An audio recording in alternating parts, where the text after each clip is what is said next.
Principal given by Thorndike.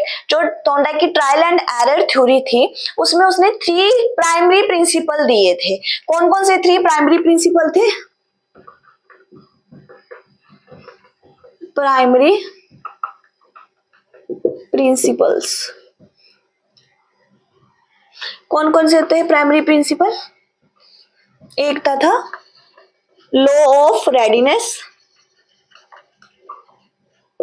तत्परता का नियम, हिंदी में law of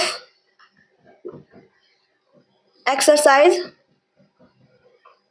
law of effect. Law of exercise अभ्यास का नियम एंड प्रभाव का नियम।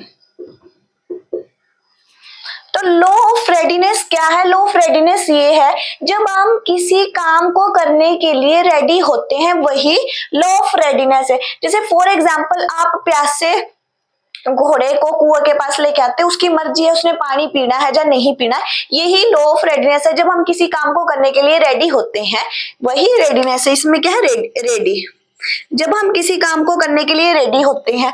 लॉ ऑफ एक्सरसाइज क्या है? जब हम किसी काम को रिपीटली बार बार करते हैं, बार बार हम अभ्यास करके किसी चीज को सीखते हैं, वही लॉ ऑफ एक्सरसाइज है। जब हम किसी चीज को रिपीटेडली बार बार कंटिन्यूसली करते हैं वो लॉ ऑफ एक्सरसाइज है। लॉ ऑफ इफेक्ट क्या है? जब हम किसी काम को करने के लिए, जैसे फॉर एग्जांपल आप स्कूल का होमवर्क करोगे तो स्कूल में जाकर आपको मैडम शाबाशी देगी, तो वो आपका आ गया पॉजिटिव इफेक्ट। अगर आप घर से स्कूल का काम नहीं करके आ जाओगे तो मैडम आपको पनिश करेगी, तो ये नेगेटिव आ गया। तो अकॉर्डिंग टू सिचुएशन, मतलब जब आप अपने बिहेवियर में चेंजमेंट लाते हैं पॉजिटिव और नेगेटिव दोनों तरीके से, तो वो क्या है? Law of effect. I hope आपको प्राइमरी प्रिंसिपल्स 3 प्रिंसिपल प्राइमरी के बारे में पता चल गया होगा। क्या है? लॉ ऑफ रेडीनेस, जब आप किसी काम को करने के लिए रेडी होते हैं।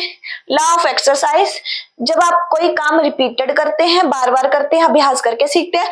लॉ ऑफ इफेक्ट क्या है? जब आप अपने बिहेवियर में चेंज करते हैं अकॉर्डिंग टू सिचुएशन। अगर आपको प्रेज मिलेगी तो आप पॉजिटिव बिहेवियर करोगे, अगर आपको पनिश मिलेगा तो नेगेटिव बिहेवियर हो जाएगा। तो यही 3 प्राइमरी प्रिंसिपल है थॉर्नडाइक के। आई होप आपको मेरी वीडियो अच्छी लगी होगी। Thank you so much.